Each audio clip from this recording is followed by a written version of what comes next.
ஆண்டவராகிய இயேசு கிறிஸ்துவின் நாமத்தில் உங்கள் யாவருக்கும் ஷலோம். இன்று ஆபிரகாமுடைய குமாரனான ஈசாக்கை குறித்து சில காரியங்களை பேச வேண்டும் என்று ஆசைப்படுகின்றேன். ஈசாக்கு ஆபிரகாமின் ஜெபத்திற்கு பிரதிபலனாக, ஆபிரகாமின் விசுவாசத்திற்கான பரீட்சையின் பலனாக, வெகுமதியாக தேவனால் அருளப்பட்ட வாக்குத்தத்தத்தின் புத்திரன். தேவன் ஜெபத்திற்கு செவி சாய்ப்பாரா? அவர் செவி சாய்ப்பார் என்றால் ஏன் நம்முடைய ஜெபத்திற்கு பதில் சில நேரங்களிலே தாமதமாக தருகிறார் என்ற கேள்வி உங்களுக்குள் எழுமானால், முதலாவது, அவருடைய சித்தத்தின் அடிப்படையிலே நாம் செய்கிற ஜெபத்திற்கு கட்டாயம் தேவன் பதில் தருவார். சில சந்தர்ப்பங்களில் நாம் ஜெபித்துக் கொண்டிருக்கிற போதும் கூட அந்த ஜெபத்திற்கான பதில் வராததற்கு முக்கியமான காரணம் என்னவென்றால், அந்த ஜெபம் தேவ சந்நிதியை எட்டாமல் போவதுதான். எஸ், நாம் செய்கிற சில ஜெபங்கள் தேவ சந்நிதியை எட்டுவதில்லை. ஏன் எட்டுவதில்லை, எப்பொழுது எட்டாது என்ற கேள்வி எழுப்புவோமானால், நாம் பாவத்துக்குள்ளே வாழ்ந்து கொண்டு விட்டு விலக வேண்டிய பாவங்களை விட்டு விலகாமல் இருக்கிற நேரத்தில் இந்த பாவத்திலேயே தொடர்ந்து கொண்டு, பாவ பழக்க வழக்கங்களை தொடர்ந்து கொண்டு, தெரிந்தே தப்பு செய்து கொண்டு, செய்வதெல்லாம் தப்பு என்று அறிந்திருந்தும் அந்த பாவத்தை தொடர்ந்து கொண்டிருப்போம் என்றால், அப்படிப்பட்ட நபர்கள் செய்கிற ஜெபம் தேவ சந்நிதியை எட்டாது. பரிசுத்த வேதாகமத்தில் ஏசாயா தீர்க்கதரிசியின் புஸ்தகம் 59ஆம் அதிகாரம் முதல் வசனத்திலே, ரட்சிக்கக்கூடாதபடிக்கு கர்த்தருடைய கை குறுகிப் போகவும் இல்லை, கேட்கக்கூடாதபடிக்கு அவருடைய செவி மந்தமும் ஆகவில்லை. உங்களுடைய அக்கிரமங்கள்தான், உங்களுடைய பாவங்கள்தான் உங்களுக்கும் உங்கள் தேவனுக்கும், அதாவது கர்த்தருக்கும் நடுவாக பிரிவினை உண்டாக்குகிறது. தேவன் நம்முடைய ஜெபத்தை கேட்க விடாமல் செய்வது நம்முடைய பாவங்கள்தான். அதாவது நீ பாவத்திலே வாழ்ந்து கொண்டு பாவம் செய்து கொண்டு ஜெபமும் செய்தால் அந்த ஜெபம் தேவ சந்நிதியை எட்டாது. எந்த ஜெபம் தேவ சந்நிதியை எட்டவில்லையோ அந்த ஜெபம் உனக்கு பதிலை கொண்டு வராது, பதிலை பெற்றுக்கொள்ள முடியாது. எனவே நாம் ஜெபிக்கிற ஒவ்வொரு முறையும் நமக்கும் தேவனுக்கும் இடையே இருக்கிற தடைகளை, இடையூறுகளை, பரிசுத்தமற்றவைகளை நாம் அறிக்கை செய்ய வேண்டும், விட்டு விலக வேண்டும். தன் பாவங்களை மறைக்கிறவன் வாழ்வடைய மாட்டான், ஆனால் அவற்றை அறிக்கை செய்து விட்டு விடுகிறவனோ இரக்கம் பெறுவான் என்று வேதம் தெளிவாகச் சொல்கிறது. நீ அறிக்கை செய்வது மாத்திரமல்ல, அவற்றை விட்டு விலகவும் வேண்டும். அவற்றை விட்டு விலகும் போதுதான் தேவ இரக்கத்தை பெற்றுக்கொள்வாய், உன்னுடைய ஜெபம் தேவ சந்நிதியையும் எட்டும். மூன்றாவது, நாம் ஜெபம் செய்கின்ற போது ஒருவேளை அது நமக்கு அனுகூலமாக தோன்றலாம், அது நமக்கு ஆசீர்வாதமாயிருப்பது போல தோன்றலாம், அது நமக்கு சந்தோஷத்தையும் தரலாம். ஆனால் அதற்கு பின்னால் இருக்கின்ற ஆபத்து என்ன, அபாயம் என்ன என்பது ஒருவேளை நாம் அறியாமல் இருக்கலாம். எனவேதான் தேவன் நம்முடைய ஜெப விண்ணப்பத்துக்கான பதிலை, ஆம் உன் ஜெபத்திற்கு நான் பதில் தருகிறேன் என்று சொல்லலாம். அது அவருடைய பதில். அல்லது இல்லை, இது என்னுடைய சித்தம் இல்லை என்றும் தேவன் பதில் தரலாம். நம்முடைய ஜெபங்களுக்கு பதில் வருமா என்றால் கட்டாயம் வரும். வருகிற பதில் மூன்று விதமாக இருக்கும். ஒன்று, தேவன் எஸ் என்று சொல்லலாம். நீ செய்கிற ஜெப விண்ணப்பம் தேவனுடைய சித்தத்தின்படி இருந்தால் தேவன் உன் ஜெபத்திற்கு ஆம் நான் பதில் தருகிறேன் என்று சொல்லலாம். அல்லது நீ கேட்பது தேவ சித்தத்துக்கு, வசனத்துக்கு விரோதமாயிருந்தால் அந்த விண்ணப்பத்துக்கான பதிலை நோ என்று தேவன் சொல்லுவார். சில சமயங்களில் நீ வேதத்தின் அடிப்படையில, தேவ சித்தத்தின் அடிப்படையில ஜெபித்தாலும் தேவன் தருகிற பதில் என்னவென்றால் வெயிட், காத்திரு, கொஞ்ச காலம் வெயிட் பண்ண வேண்டும். சோ நீ ஜெபிக்கிற போது தேவனிடத்திலிருந்து மூன்று விதமான பதிலை நீ எதிர்பார்க்கலாம். இந்த மூன்று பதில்களில் கட்டாயம் ஏதாவது ஒரு பதில் உனக்கு ஏற்றதாக இருக்கும். ஒன்று எஸ் என்று சொல்லுவார், அல்லது நோ என்று சொல்லுவார், அல்லது வெயிட் என்று சொல்லுவார். எனவே இன்று நீ செய்து கொண்டிருக்கிற உன் ஜெபத்திற்கான பதில் இந்த மூன்றிலே ஏதாவது ஒன்று கட்டாயமாக இருக்கும். நீ செய்கிற ஜெபத்திற்கு உடனே உனக்கு பதில் கிடைத்ததா? சந்தோஷம், தேவனுக்கு ஸ்தோத்திரம்.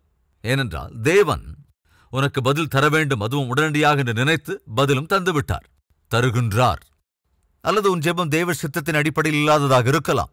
சில நேரங்களில் தேவ சித்தம் அல்லவென்று அது தேவன் விரும்பாத ஒன்றென்று தெரிந்தும் கூட நாம் நம்முடைய விருப்பத்தை தேவனிடத்தில் புகுத்த முற்படுவோம். நாம் ஆசைப்பட்டதை, நமக்கு வேண்டுமென்று நினைத்ததை எப்படியாவது பெற்றுக்கொள்ள வேண்டும் என்ற நோக்கத்தில் தேவ சன்னதிக்கு வந்து தேவனிடத்திலே அவரை வற்புறுத்துவோம். அது நல்லதல்ல. சகோதர சகோதரிகளே, நம்முடைய இஷ்டத்தை விட, நம்முடைய சித்தத்தை விட தேவனுடைய சித்தமும் தேவனுடைய விருப்பமும் மாத்திரம்தான் நமக்கு க்ஷேமம். அதுதான் நமக்கு ஆசீர்வாதமும். இந்த விஷயத்தை மறந்துவிடக்கூடாது. அநேக சந்தர்ப்பங்களிலே நாம் இஷ்டப்பட்டதை, நாம் விருப்பப்பட்டதை செய்ய வேண்டும் என்று நினைத்து, அது தேவ சித்தம் அல்லவென்று தெரிந்தும் கூட அவசரப்பட்டு சில முடிவுகளை எடுத்துக்கொண்டு நம்முடைய விருப்பத்தை நிறைவேற்ற முயற்சி செய்வோம். அதுக்கப்புறம்தான் கையை சுட்டுக்குவோம். அதுக்கப்புறம்தான் காயத்தை உணருவோம். அதுக்கப்புறம் ஆண்டவர்கிட்ட ஓடி வந்து, ஆண்டவரே, நான் செஞ்சது தப்பு, இது உம்முடைய சித்தத்துக்கு விரோதமானது என்று தெரிந்திருந்தும் கூட அவசரப்பட்டு முடிவெடுத்து உம்முடைய சித்தத்துக்கு விரோதமாக நான் இந்த பணியை செய்துவிட்டேன், நான் இந்த பிரயத்தனம் செய்துவிட்டேன், அதன் பலன் இன்று தோற்றுவிட்டேன், நிம்மதியின்மைக்கு அமைதியின்மைக்கு ஆளாகிவிட்டேன் என்று புலம்ப வேண்டி வந்துவிடும். இன்னும் ஒருமுறை கூட உங்களிடத்தில் நினைவுபடுத்துகிறேன், தேவனுடைய சித்தத்தின்படி செய்கிறவன் நிரந்தரமும் நிலைத்து நிற்பான். அப்படி நிலைத்து நிற்க வேண்டும் என்றால் தேவ சித்தத்தை செய்ய வேண்டும். அடிக்கடி விழுந்து போகணும்னா நீ இஷ்டப்பட்டதை நீ எப்ப வேணாலும் செய்யலாம். சோ நீ ஜெபிக்கும் போது தேவன் எஸ் என்று சொல்லலாம், அல்லது நீ ஜெபிக்கிற போது தேவன் நோ என்று சொல்லலாம், அல்லது சில நேரங்களிலே தேவன் வெயிட் என்றும் சொல்லலாம். இப்ப என்னுடைய கேள்வி, நீங்க ஜெப விண்ணப்பம் பண்ணும்போது எந்த விதமான பதில் வருகிறது? எஸ் என்று வந்ததா? சந்தோஷம். நோ என்று வந்ததா? சந்தோஷமா? அது இல்லையா? சொல்ல முடியுமா? அது சந்தோஷமா இல்லையா? சில சந்தர்ப்பங்கள் என்னுடைய வாழ்க்கையில் நான் சில ஜெபங்களை செஞ்சிருக்கிறேன். அந்த ஜெபத்திற்கு தேவன் கட்டாயமா நோ, உன்னுடைய ஜெபத்துக்கு பதில் தர மாட்டேன் என்று சொல்லியிருக்கிறார், என்று வெளிப்படுத்தியிருக்கிறார். இந்த ஜெபத்திற்கு அவர் பதில் தரவே இல்லை. நாம வழக்கமா நம்முடைய ஜெபத்திற்கு தேவன் பதில் தரும்போது ஆண்டவரை நாம துதிப்போம். அதே போல நம்முடைய ஜெபத்திற்கான பதில் வரலன்னா சில நேரங்கள் ஆண்டவர்கிட்டயே சலிச்சுக்குவோம். கவனிங்க, என்னுடைய வாழ்க்கையில சில ஜெபங்களுக்கு பதில் வரவே இல்லை. அந்த பதில் வராத ஜெபங்களுக்காக நான் என் தேவனிடத்துல என் வாழ்க்கை முழுவதும் நன்றியோடு கூட இருக்க வேண்டும். ஏன்னா என் வாழ்க்கையிலே நான் எதிர்கொண்ட அநேக பரீட்சைகள், அது ஆவிக்குரிய பிரகாரமாகவோ அல்லது ஃபினான்ஷியல் ரீதியாகவோ அல்லது ஹெல்த் சம்பந்தப்பட்டதாவோ அல்லது மனோ ரீதியாகவோ இன்னும் குடும்பத்துடைய விஷயங்களிலோ வாழ்க்கையை தடுமாறச் செய்கிற ஒரு பயங்கரமான சூழலுக்குள் நான் போன போது அநேக சந்தர்ப்பங்களில் ஆண்டவரிடத்தில் நான் கேட்டேன், இது போது ஆண்டவரே, என்னுடைய வாழ்க்கையை நீங்க எடுத்துருங்க, அதிக காலம் இந்த பூமியில வாழணுங்கிற ஆசை எனக்கு இல்லை, என்னை எடுத்துக்குங்க ஆண்டவரே. என் அநேக தரம் நான் ஜெபித்திருக்கிறேன். தேவனுக்கு மகிமை உண்டாவதாக. அந்த ஜெபத்திற்கான பதில் வந்துதான் வரலையாங்க? வந்ததுன்னு சொல்றவங்க சத்தமா கை தட்டுங்க பார்க்கலாம். ஐயையோ, என்ன செய்யறதுங்க? ஆண்டவர்கிட்ட நான் கேட்டேன், ஆண்டவரே, எனக்கு இந்த வாழ்க்கை போதும், நான் இதோட உம்மிடத்துல வரணும்னு ஆசைப்படுறேன் அப்படின்னு நான் கேட்டேங்க. அந்த ஜெபத்திற்கான பதிலை தேவன் தரவே இல்லை. தேவனுக்கு ஸ்தோத்திரம்.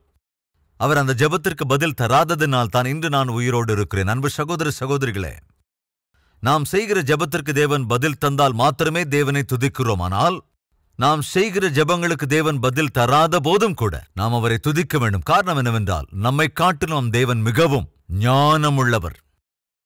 அடுத்த நிமிஷத்தில் நமக்கு என்ன நடக்கும் நமக்கு தெரியாது, ஆனால் ஆண்டவருக்கு தெரியும். அடுத்த நாள் நமக்கு என்ன நடக்கும் நமக்கு தெரியாது. நெக்ஸ்ட் வீக் என்ன நடக்குமோ தெரியாது. நெக்ஸ்ட் இயர் என்ன நடக்குமோ உனக்கு தெரியாது. ஆனால் தேவனுக்கு தெரியும். சமஸ்தமும் அறிந்த தேவன், சர்வ ஞானமுள்ள தேவன்.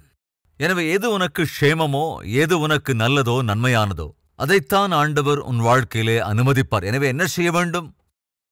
தேவ சித்தத்துக்கு நீ உன் வாழ்க்கையை, அதேபோல் உன்னுடைய விருப்பங்களை அர்ப்பணிப்பாயென்றால் அது நல்லது என்று ஆண்டவர் நாமத்தில் நான் சொல்லுகின்றேன். அதே சமயத்திலே தேவனுக்கு விருப்பமல்லாதது, தேவ சித்தத்துக்கு விரோதமானது, அதாவது நீ ஜெபிக்கும் போது சொன்னேன் அல்லவா தேவன் நோ அப்படின்னு சொல்லுவார்னு, அதேபோல சில சந்தர்ப்பங்களில் நீ தேவனுடைய சித்தத்தின்படி தேவனிடத்திலே கேட்கலாம், ஜெபிக்கலாம். அப்பொழுது தேவன் என்ன செய்வார்? வெயிட் என்பார். ஏனென்றால் நீ என்னவெல்லாம் கேட்கிறாயோ அவைகளை பெற்றுக்கொள்வதற்கு, அவைகளை அனுபவிப்பதற்கு தேவையான ஆவிக்குரிய காரியங்கள் உன்னிடத்தில் இல்லாத போது தேவன் என்ன சொல்லுவார் என்றால், வெயிட் பண்ண. எக்ஸாம்பிள், உங்களுக்கு கண்டிப்பா கொஞ்சம் வசதி இருக்கும். உங்க பையனுக்கு ஒரு பைக் வாங்கி கொடுக்கறது உங்களுக்கு ஒன்றும் பெரிய கஷ்டமா இருக்காது. உங்க பையனும் நல்லா படிக்கிற பிள்ளையா இருக்கலாம், உங்க வார்த்தைக்கு கீழ்ப்படுகிறவனா இருக்கலாம், நல்ல புத்தி உள்ளவனா இருக்கலாம். 12 வயசுல அவன் உங்ககிட்ட வந்து டாடி எனக்கு ஒரு பைக் வேணும்னு கேட்கறான். உங்க பையன் ரொம்ப நல்லா படிக்கிற பிள்ளை, நல்ல ஆவிக்குரிய பிள்ளை, உங்க பேச்சு கேட்கிற பிள்ளை, புத்திசாலியான பிள்ளை, ரொம்ப நல்ல பிள்ளை, உங்களுக்கும் வசதி இருக்கு. அவன் பைக் கேட்கறான், உங்களால வாங்க முடியும். இப்ப கேள்வி, நீங்க வாங்கி கொடுப்பீங்களா இல்லையா? வாங்கி கொடுப்பீங்களாங்க? வாங்கி கொடுப்பீங்களா? ஏன் உங்க தலையை எப்படி அப்படி ஆட்டுறீங்க? காரணம் என்ன? ஏன் உங்களுக்கு வசதி இல்லையா? வசதி இருக்கு. உங்க பிள்ளை மேல உங்களுக்கு இஷ்டம் இல்லையா? ஐயோ ரொம்ப இஷ்டம். உங்க பையன் நல்ல பையன், ரொம்ப நல்ல பையன், நல்லா படிக்க மாட்டேன்னா ரொம்ப நல்லா படிப்பான். அப்படி எல்லாமே நல்லா இருக்கும்போது ஏன் நீங்க அவனுக்கு பைக் வாங்கி தரல? ஒருவேளை நீங்க அந்த பைக்கை வாங்கி கொடுக்கலாம், ஆனா அந்த பைக்கை அவன் ஓட்டுவதற்கான வயதோ அல்லது அதை ஏற்கனவே ஓட்டியிருக்கிற அனுபவங்களோ அந்த வயசுல அவனுக்கு இருக்காது. அதனால நீங்க என்ன செய்வீங்க? நோ, நான் பைக் வாங்கி தரமாட்டேன் அப்படிங்களா? அப்போ எஸ், நான் உனக்கு பைக் வாங்கி தரேன்டா அப்படின்னு சொல்லுவீங்களா? இல்ல. அப்ப என்ன சொல்லுவீங்க? வெயிட் பண்ணுப்பா. என்ன சொல்லுவீங்க? வெயிட் தான் கண்ணா, உனக்கு பைக் வாங்கி கொடுக்கறது எனக்கு கஷ்டமே இல்லை, ஆனா அதுக்குன்னு ஒரு டைம் இருக்குயா. எப்போ உனக்கு லைசன்ஸ் கிடைக்குதோ அப்போ அந்த லைசன்ஸ் வர்றதுக்கு கொஞ்சம் காலம் ஆகும். அது வரைக்கும் நீ காத்திருந்து தான் ஆகணும். இல்ல டாடி, லைசன்ஸ் இல்லாமயே எங்க கிளாஸ்மேட்ஸ் நிறைய பேர் பைக் ஓட்டுறாங்க. லைசன்ஸ் இல்லாம பைக்கை ஓட்டலாம். பைக் ஓட்டுவதற்கு ஏற்ற வயசு இல்லாம கூட ஒருவேளை பைக்கை நல்லா ஓட்டலாம். சில சந்தர்ப்பங்களில் நியூஸ் பேப்பர்ல அநேக நியூஸ் நம்ம பார்த்துருக்கோம். அந்த மாதிரி நியூஸ்ல என்ன இருக்கும்? இந்த லைசன்ஸ் இல்லாம பைக் ஓட்டுறவங்களோட நியூசன்ஸை நம்ம பார்க்குறோம்ல. டிரைவிங் லைசன்ஸ் இல்லாமல் காரை ஓட்டி கொண்டு வந்தார், ஒரு 10 பேரை கொன்னுட்டார். பார்க்குறோமா இல்லையா?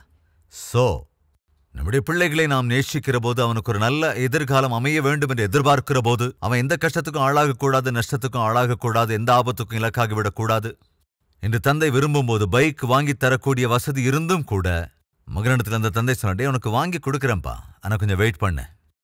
சகோதர சகோதரிகளே, இன்று நம்ம மத்தியில யாராவது இருக்கீங்களா?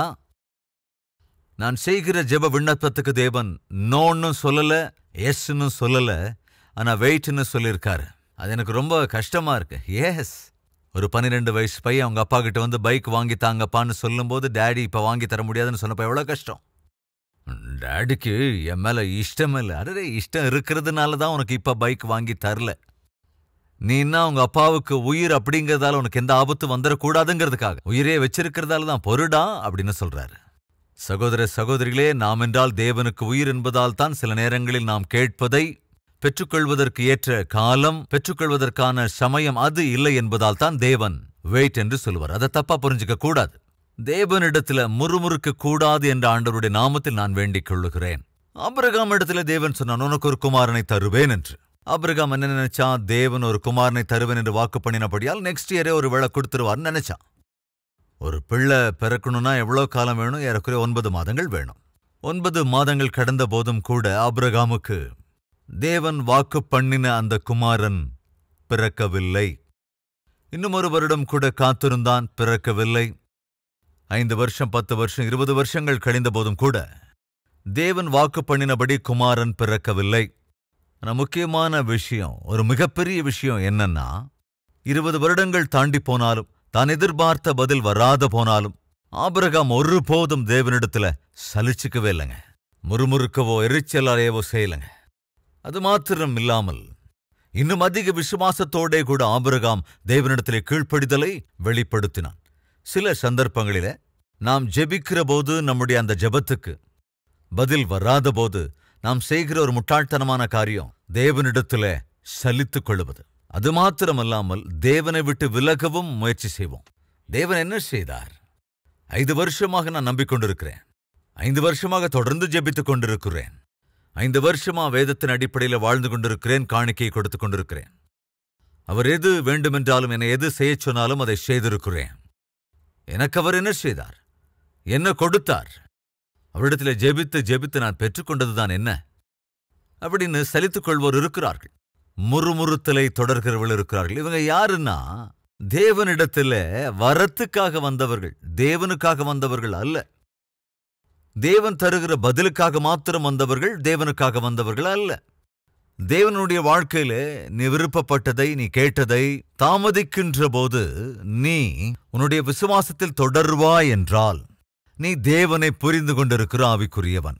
என் தேவன் என் வாழ்க்கையில என்னுடைய ஜெப விண்ணப்பங்களுக்கு தாமதிக்கிறார் என்றால் அதற்கு பின்னால் அவருக்கு ஒரு மகத்துவமான திட்டம் இருக்கிறது என்று நீ புரிந்து கொள்ளும் போதுதான் சலித்துக் கொள்ள மாட்ட, தேவனிடத்துல முறுமுறுக்கவே மாட்டேன். அதுதான் அற்புதமான ஒரு ஆவிக்குரிய நடத்தை.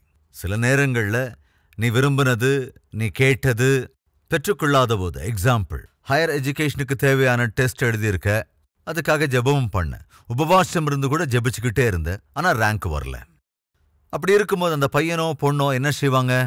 ஆவிக்குரியவர்களாய், ஆவிக்குரிய காரியங்களில் பரிபூரணம் உள்ளவர்களாய், தேவனை நேசிக்கிறவர்களாய் இருந்தால் அவன் என்ன செய்வான்? கவனிங்க.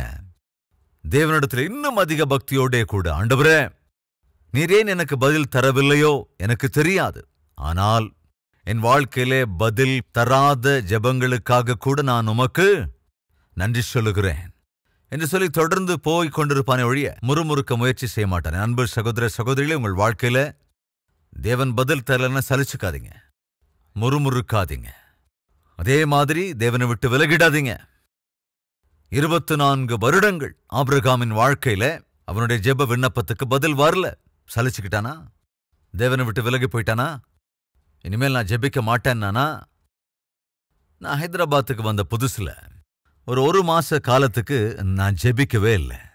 ஏன்னா நான் பட்டணத்துக்கு வரணும் அப்படின்னு ஆசைப்படல, ஹைதராபாத்துக்கு வரணும்னு ஆசைப்படல, ஹைதராபாத்ல ஊழியம் பண்ணணும்னு நினைக்கல. எனக்கு இருந்த ஆசை என்னன்னா, காடுகள் வனப்பகுதிகளுக்கெல்லாம் போய் அங்க இருக்கிற ஆதிவாசி ஜனங்களுக்கு மத்தியில ஊழியம் செய்ய வேண்டும் என்றுதான் நான் ரொம்ப ஆசைப்பட்டேன். அதுக்காகவே என்னுடைய சரீரத்தெல்லாம் நான் நொறுக்கி இருக்கிறேன். ஒழுங்கா சாப்பிடாமல்லாம் நான் வாழ்ந்திருக்கிறேன். வெறும் தரையில தான் படுத்து தூங்கி இருக்கிறேன். ரைஸ்ல வெறும் தண்ணியை மாத்திரம் ஊத்தி சாப்பிட்டு இருக்கேன். ஏன்னா ஒருவேளை வனப்பகுதியில காடுகளுக்கு போனா ருசிகரமான உணவு எனக்கு கிடைக்காதுங்கிறதால காலேஜில் படிச்சுக்கிட்டு இருந்த அந்த நாட்கள்லயே வெறும் சாதத்துல தண்ணீர் ஊற்றி, அப்படி தண்ணீர் ஊற்றின அந்த ஆகாரத்தை தான் சாப்பிடுவேன். அதே போல குளிருக்கெல்லாம் பழக்கப்படணும்னு குளிர்ல கூட போர்வை போத்தாம வெறும் தரையிலே படுத்து கிடப்பேன். இப்படி என்னுடைய சரீரத்தை முழுமையா ஒடுக்கிக்கிட்டே இருந்தேன். காரணம் என்னன்னா, யாருமே செல்ல முடியாத இடங்களுக்கு, ஸ்தலங்களுக்கு சென்று சுவிசேஷத்தை பிரசங்கிக்க வேண்டும் என்கின்ற ஒரு ஆவலோடு கூட ஒரு ஸ்டூடெண்டா காலேஜில் படிச்சுக்கிட்டு இருந்த நாட்கள்ல மிகவும் என்னுடைய சரீரத்தை ஒடுக்கிக் கொண்டே இருந்தேன். எனக்கு திருமணமாகி சுமார் 24 வருஷம் ஆயிடுச்சு. அப்போ 24 வருடங்கள் ஆன போதும் கூட இன்னைக்கு என் மனைவிக்கு தெரியாது நான் விரும்பி சாப்பிடுற கறி, விரும்பி சாப்பிடுற காய் எதுன்னு. ஏன்னா எனக்கு இஷ்டமான சமையல் அப்படின்னு எதுவும் கிடையவே கிடையாதுங்க. அதுக்கு முக்கியமான காரணம் என்னன்னா, ஒரு ஸ்டூடெண்டா நான் தேவனுக்காக வாழ வேண்டும், தேவனுடைய ஊழியத்தை செய்ய வேண்டும், அன்கண்டிஷனலா தேவனை சேவிக்க வேண்டும், தேவனை அறிவிக்க வேண்டும் என்று ஆசைப்பட்ட போது இந்த சரீரத்தை அதிகமாய் ஒடுக்கிக் கொண்டேன். அந்த செயல்தான் நான் வெறும் சாதத்துல தண்ணீரை ஊற்றி அதை மட்டும்தான் சாப்பாட்டுக்கு நான் எடுத்துக்கிட்டு இருந்தேன். அதன் விளைவாக நான் ருசியை இழந்து போனேன். அப்படின்னா ருசி பெருசா எனக்கு தேவைன்னு தோன்றதில்லை. இப்ப கூட அதே நிலைமை தான். சகோதர சகோதரிகளே, அந்த அளவுக்கு என் சரீரத்தை நான் ஒடுக்கிக் கொண்டிருந்த பிறகு தேவன் என்னை தமிழ்நாட்டில் படித்துக் கொண்டிருந்த சமயத்தில் ஹைதராபாத்துக்கு கூட்டிட்டு வந்துட்டாரு. எவ்வளவு அழுதம் தெரியுங்களா? எவ்வளவாய் கண்ணீர் சிந்தனை தெரியுமா? நான் கிராம பகுதிகளுக்கு போய், வனப்பகுதி காட்டுக்கெல்லாம் போய் சுவிசேஷத்தை அறிவிக்க வேண்டும் அப்படின்னு ரொம்ப ஆசையோடு இருக்கிறேன். சுகத்துக்கு சௌக்கியத்துக்கெல்லாம் தூரமா இருந்துகிட்டு உம்முடைய அன்பை நான் அறிவிக்க வேண்டும் என்று என் சரீரத்தை ஒடுக்கிக்கிட்டு இருக்கிறேன். நீங்க என்ன பட்டணத்துக்கு கூட்டிட்டு வந்துட்டீங்களே. இந்த பட்டணத்துல நான் எதுக்காக ஊழியம் பண்ணணும்? பட்டணத்துல ஊழியம் பண்றதுக்கு நிறைய பேர் விரும்புவாங்க. ஆனா கிராமங்களுக்கு போய் ஊழியம் செய்வதற்கு, காடு மேடெல்லாம் போய் ஊழியம் செய்யறதுக்கு ரொம்ப குறைவானவங்க தான் விரும்புவாங்க. அப்படிப்பட்ட ஊழியத்தை நான் செய்யணும்னு விரும்பினப்போ, ஏன் ஆண்டவரை என்ன பட்டணத்துக்கு கூட்டிட்டு வந்தீங்க? என் கோபத்தோட 1 மந்த் நான் இந்த பட்டணத்துக்கு வந்த அந்த முதல் 1 மந்த் ஜெபிக்கவே இல்லை, பைபிள் கூட வாசிக்கல. காரணம் என்ன? அவ்வளவு கோபம் எனக்கு. நான் இஷ்டப்பட்டது நடக்கல. அப்ப என்ன என்னுடைய இஷ்டம்? நான் என் டைரியில் எழுதி வச்சுக்கிட்டேன். என்னென்ன தெரியுங்களா? ஆண்டவரே, நான் இந்த பூமியில எதுவெல்லாம் கடின இருளால் பாவக்கட்டுகளால் மூழ்கியிருக்கிற பகுதி எது உண்டோ அந்த பகுதிக்கு என்ன அனுப்புங்க ஆண்டவரே. யாருமே போகாத இடங்களுக்கு, ஆபத்து நிறைந்த பகுதிகளுக்கு ஆண்டவரை அறிவிக்க என்ன அனுப்புங்க என்று ஜெபித்தேன். அது மாத்திரமல்ல, என் டைரியிலும் நான் எழுதி வைத்தேன், send me to the darkest spot on this earth to serve you and to preach you. மிகுந்த அந்தகாரத்திலும் பாவத்திலும் நிறைந்திருக்கிற பகுதிகளுக்கு என அனுப்பி வைங்க ஆண்டவரே என்று நான் என் டைரியிலே எழுதி வச்சிருந்தேன். ஆனால் தேவனோ என்னை ஹைதராபாத்துக்கு கூட்டிட்டு வந்துட்டார். அதில் எனக்கு கொஞ்சமும் இஷ்டம் இல்லை. அதனால சலிச்சுக்கிட்டேன், அழுதேன், கண்ணீர் சிந்தி கதர்னேன். யாருக்கு தெரியும், ஒருவேளை நான் கிராமத்துக்கோ ஒரு காட்டுக்கோ போயிருந்தா ஒரு சின்ன சபையை ஆரம்பிச்சு ஊழியம் செய்திருந்திருப்பேன். ஆனால் தேவன் என்று இவ்வளவு பெரிய ஒரு சபையை ஸ்தாபிக்க வேண்டும் என்ற ஒரு உன்னதமான திட்டம், உத்தேசம் அவருக்கு இருந்திருக்கிறது. சகோதர சகோதரிகளே, சில சந்தர்ப்பங்களும் ஜெபத்துக்கு பதில் வராது. அது மாத்திரமல்ல, உன்னுடைய ஜெபத்துக்கு கம்ப்ளீட்டா விரோதமான பதில் வரும். உன் மனம் தள்ளாடி போயிடும், தவிச்சு போயிடும். அன்னைக்கு அப்படிதாங்க அவ்வளோ அழுதேன், பயங்கரமா கண்ணீர் சிந்தினேன். ஆனா நான் நினைச்சிருந்தது ஒண்ணு, நான் தேவன் நினைத்திருந்தது வேற ஒண்ணு. திரும்ப ஞாபகப்படுத்துறேன், தேவனுடைய நிர்ணயங்கள் தான் நம்முடைய வாழ்க்கைக்கு மிகவும் ஆசீர்வாதம். அது எவ்வளவு ஆசீர்வாதம்னா, இன்னைக்கு நீங்க என்னுடைய வாழ்க்கையை பார்க்கும்போது அது எவ்வளவு ஆசீர்வாதங்கிறத உங்களால புரிஞ்சுக்க முடியும். நம்முடைய பாரத தேசத்தின் அதிகபட்ச பாஷைகளிலே தேவ சுவிசேஷத்தை அறிவிக்கிற சபையோ அல்லது ஊழியங்களோ அல்லது ஒரு நிர்வாகமோ ஊழியக்காரரோ இருக்கிறார்கள் என்றால் அது கால்வரி டெம்பிள் மூலமாகத்தான் தேவன் சாத்தியமாக்கி இருக்கிறார். இன்று இந்த பூமியிலே சுமார் மாதத்திற்கு 650 டிவி நிகழ்ச்சிகளை ஒளிபரப்புகின்ற சபை ஊழியம் ஏதாவது இருக்கிறதா என்றால் அது கால்வரி டெம்பிள் தான். இன்று கோடிக்கணக்கானோருக்கு சுவிசேஷத்தை நாம் அறிவிக்கின்றோம். அது நம்முடைய பாரத தேசத்தில் மாத்திரமல்ல, ஆப்கானிஸ்தான், பாகிஸ்தான், கல்ஃப் கண்ட்ரீஸ்லும் கூட. இன்னும் நம் தேசத்துக்கு மேல இருக்கிற நேபாள், நம் தேசத்தை அடுத்திருக்கிற பங்களாதேஷ், நம்முடைய தேசத்துக்கும் கீழ்ப்பகுதியில் இருக்கிற ஸ்ரீலங்கா, இந்த தேசங்களிலும் கூட இந்நாளில் கால்வரிஸ்வரம் மூலமாக சுவிசேஷத்தை அவர்களுடைய பாஷையிலேயே நாம் அறிவிக்க முடிந்திருக்கிறது. இந்த உலக சரித்திரத்திலே கால்வரி டெம்பிள் வளர்ச்சி அடைந்து கொண்டிருக்கிற வேகத்தில் வேறெங்குமே கூட, அதாவது 2000 வருடங்களிலே இவ்வளவு பெரிய வளர்ச்சி, இவ்வளவு வேகமாக ஒரு சபை வளருவது இப்ப வரைக்கும் கிறிஸ்தவ சரித்திரத்திலே பார்க்காத ஒன்று. அது எப்படி சாத்தியமாச்சு? அது தேவனுடைய மேலான திட்டம். பிரபஞ்ச சரித்திரத்தில் எவ்வளவு பெரிய ஒரு ஆலயம் 52 நாட்களில் எங்கும் கட்டப்படவில்லை, இங்கு கட்டப்பட்டிருக்கிறது. அது எப்படி சாத்தியமாயிற்று? தேவனுடைய மேலான திட்டம். சகோதரனே, சகோதரியே, இந்த மேலான திட்டம் அதை நான் புரிந்து கொள்ளாமல் தேவன் ஜெபத்திற்கு பதில் தரவில்லை, தருவதில்லை என்று நான் அழுது கொண்டிருந்தேன், கண்ணீர் சிந்தி சலித்துக் கொண்டேன். இது நம்ம மத்தியிலே யாராவது இருக்கிறீங்களா? நான் ஜெபம் செய்தேன், குறிப்பிட்ட அந்த நபரை திருமணம் செய்ய வேண்டும் என்று ஆசைப்பட்டேன். ஆனால் தேவன் அதற்கு ஒப்புக்கொள்ளவில்லை. குறிப்பிட்ட இடத்துக்கு டிரான்ஸ்ஃபர் வேணும்னு ஆசைப்பட்டேன். குறிப்பிட்ட யூனிவர்சிட்டியில சீட் வேணும்னு நினைச்சேன். இந்த தேசத்துக்கெல்லாம் போய் வேலை செய்யறதுக்கான வீசா தேவைன்னு நினைச்சேன். ஆனா ஏனோ தேவன் என் ஜெபத்துக்கு பதில் தரவே இல்லை. மட்டுமல்லாது எனக்கு கொஞ்சம் கூட இஷ்டமே இல்லாத யூனிவர்சிட்டியில, எனக்கு இஷ்டமே இல்லாத ஒரு கம்பெனியில, எனக்கு இஷ்டம் இல்லாத ஒரு நபரோடு கூட எனக்கு விவாகம் பண்ணி வச்சிட்டாரு. எந்த தேசத்துக்கு நான் போகவே கூடாதுன்னு நினைச்சனோ அதே தேசத்துக்கு என்னை தேவன் போகும்படி ஏவினார். தேவன் முழுமையாக என் ஆசைகளுக்கும் ஆவல்களுக்கும் ஆலோசனைகளுக்கும் எதிராகத்தான் தேவன் பதில் கொடுத்திருக்கிறார் என்று சோர்ந்து போய் நிம்மதி இழந்திருக்கிறாயா? மறுபடியும் சொல்றேன், அனுபவபூர்வமாக சொல்லுகிறேன். ஹைதராபாத்துக்கு நான் வந்த பொழுது அது எனக்கு கொஞ்சம் கூட இஷ்டம் இல்லை. இந்த பட்டணத்துக்கு வரணுங்கிற யோசனையே எனக்கு இருக்கல. அது என்னுடைய ஆசையும் இல்லை. ஆனால் தேவனுடைய நோக்கங்கள் மகத்துவம் உள்ளது. எனவேதான் மனப்பூர்வமா ஒரு மாசத்துக்கு சலிச்சுக்கிட்டே இருந்தேன்.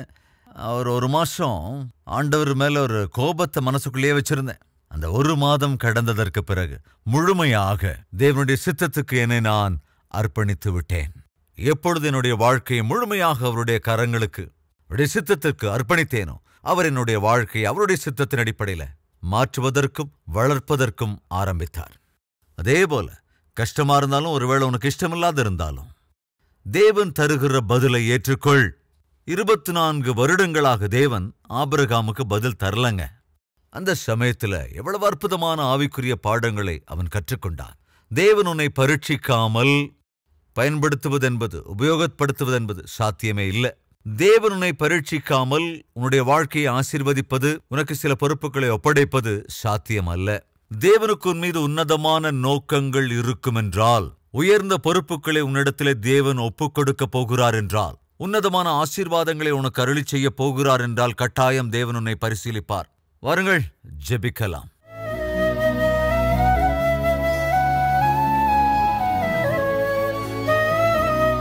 மகா பரிசுத்தமும் அன்பும் நிறைந்த பிதாவே, ஆண்டவரே, அற்புதமான ஆவிக்குரிய பாடங்களை கற்றுக் கொடுத்ததற்கும் கண்டித்து உணர்த்தியதற்கும் எங்கள் குறைவுகளை எங்களுக்கு வெளிப்படுத்தியதற்கும் மகை ஸ்தோத்தரிக்கிறோம், துதிக்கிறோம் அப்பா. இப்பொழுதும் இந்த ஜெபத்திலே ஒருமனப்பட்டிருக்கிற ஒவ்வொருவருடைய வாழ்க்கையிலும் அற்புதமான ஆவிக்குரிய நடத்தை தந்த ஆவிக்குரிய வாழ்க்கையை பலப்படுத்தி, ஆண்டவரே, குடும்பங்களிலே அன்பும் ஆசீர்வாதமும் பெருகுவதற்கான கிருபை அருளுங்க. பிள்ளைகளை சுற்றி பிரத்யேகமான பாதுகாவலை அருளி செய்து அவருடைய படிப்பிலே, அவருடைய எதிர்காலத்தின் விஷயத்திலே, அவருடைய பரீட்சையிலே, கல்வியிலே, அவருடைய விவாகங்களிலே உன்னத ஸ்தானத்தை அடைகிற விஷயத்திலே ஆண்டவரே, எங்கள் பிள்ளைகளை சுற்றி உம்முடைய பாதுகாவலை தந்து ஆசீர்வதிக்கும்படி ஜெபிக்கிறேன். அதேபோல எங்கள் குடும்பங்களை சுற்றிலும் உம்முடைய பாதுகாவலை வைத்து இந்த ஜெபத்திலே ஒருமனப்பட்டு இருக்கிற ஒவ்வொருவருக்கும் இந்த நாள் மிகுந்த ஆசீர்வாதகரமான ஒரு நாளாக இருக்க கிருபை அருள வேண்டும் என்று இயேசு கிறிஸ்துவின் நாமத்தில் வேண்டிக் கொள்கிறோம் பிதாவே, ஆமென்.